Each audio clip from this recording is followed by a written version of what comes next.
When things at work and in our relationship gets tough, do we rise to the challenge? Most of us don't have a problem with working hard. We'll happily put in 100% of our effort towards working hard to achieve great results. The problem is when the results aren't as great as expected, we can feel deflated and defeated. And our hard work can be marred by feelings of unfairness and resentment, and ultimately, unhappiness. Our thoughts naturally go down the direction of why am I still putting in so much effort when it's not even paying off? And that's the thing. We kind of expect our payoff to be commensurate with the hard work that we put in.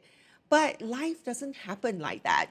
Life will throw us curveballs. So no matter how amazing your relationship is, at some point you would disagree. You would argue. You would maybe even feel misunderstood. And the same thing at work. We won't agree with everything. We might feel misunderstood and maybe even feel taken advantage of. What's important is for us to be aware of what the real problem is.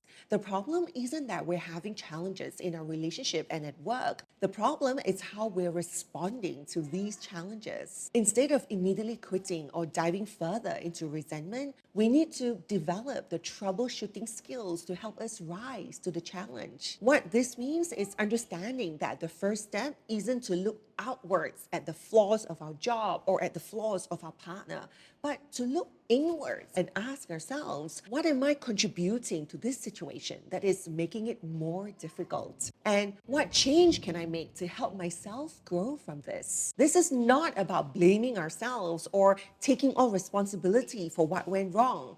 It's about understanding that it's not about blame or fault, but about life. A happy and fulfilled life is all about troubleshooting. Rising up to the challenge is about having the resilience to hang on tight during the hard times so that we have time to work through all the different ways to solve a problem instead of feeling defeated that we're not yet rewarded. Our life is not going to be smooth. There will be curves and bumps and roller coaster rides, not because people are against us or that life is unfair, but because it's just part of the deal of being human.